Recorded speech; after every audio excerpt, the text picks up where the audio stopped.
So I walk here to provide hope in support of our missing and murdered women, in support of trying to affect change so that our babies that are growing up, our little baby girls, and those baby girls that are on their way don't live the same reality that we're living today in terms of our women that are missing, our women that are murdered, our women that are abused and dehumanized.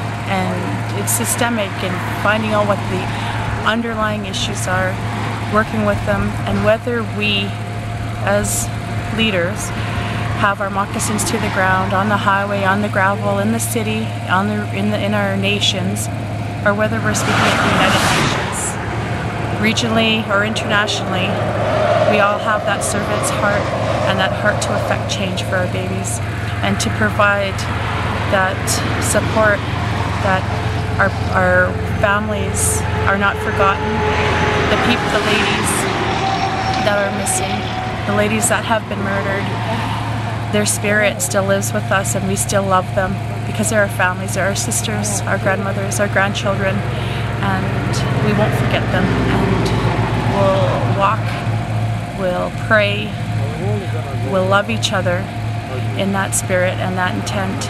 And so it's so important for all of us, whether you're a quote-unquote politician or a grandfather, a grandmother, a child, with whatever profession that we are in, whatever family base or how we consider our role to be in our community, that we all come together as family and in love so that we provide that hope so that none of this happens. And like I said, so our babies that are here and those that are on their way don't see the same reality and live the same reality. So a national inquiry will draw attention and also educate.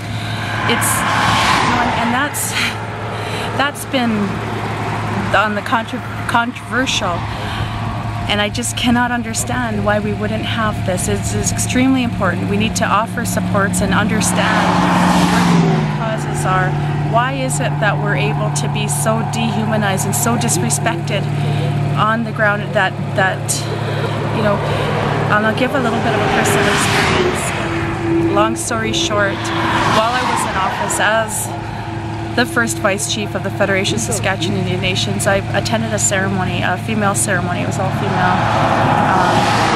Was blessed and received blessings and prayers. From there I went a couple hours and grabbed a room and I won't say where or what room it was, but at a hotel, which required that I use a key from the outside. As I was putting my key in the door, and I was preoccupied. I had my reading emails and trying to figure things out because I had a big meeting the next morning. And as I was opening the door, a man came and asked me if I had a cigarette. There was nobody around. It was later at night and it was a place where it was quite isolated, and asked me if I had a cigarette. Well, I don't smoke, so I said I didn't have a cigarette, and I proceeded to put my key in the door, and then I was grabbed from behind and pulled and dragged. That could be me out there as a Indigenous woman, and we need to ensure that those stereotypes of the women that are gone missing and those that are murdered are not looking for it, because that's one of the things that's so disheartening, is that our sisters have been labeled, our sisters have been continue to be kicked in their graves and kicked as they're missing, and that's not okay. That this is not okay for this to continue, and offer solutions. And I know people say that, oh, we already know the problems. Well, let's have a national inquiry and let's really put the oomph behind what we say. There's, you know, Premier Brad Wall has called on a national inquiry for Saskatchewan. So we need to be able to call upon that, and there's a budget in August. They'll be going through their budgets. Are we going to see that translate into support as well, to be able to help with empowering our Indigenous women and with empowering and providing that respect back to that little girl in those communities, that little girl in the cities, in the small towns. I guess it's been sitting in the back of my mind for quite some time, but because we've been so busy with other issues, I've been kind of pushing it aside. And when I saw the picture of Tina Fontaine, that kind of lit a spark underneath me, and I figured I gotta do something and get this, bring this, make more people aware, and also start calling for a public inquiry. If you remember, Stephen Harper made an apology to the survivors of Indian Residential School. That was not an apology. That was public relations scam, damage control, trying to make himself look to the world like he's doing something to help, you know.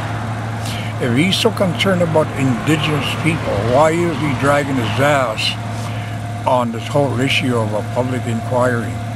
We're on our way to Saskatoon. The walk will commence on Avenue P and 20th Street, down 20th Street to Friendship Park. And once we get down there, then we will have a pipe ceremony that will be conducted by John Sugar. And we will do a feast after for the murdered and missing woman, and also the people that are directly. And after that, we will have a forum, throw it wide open so that these people can share their stories. I'm hoping that we will have politicians out there, but we're going to try to sitting on their chairs and listening.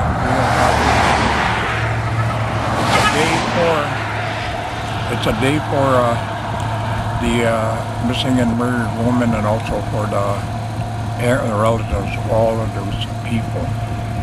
And we're hoping we're going to get a lot of people that will come down to support us.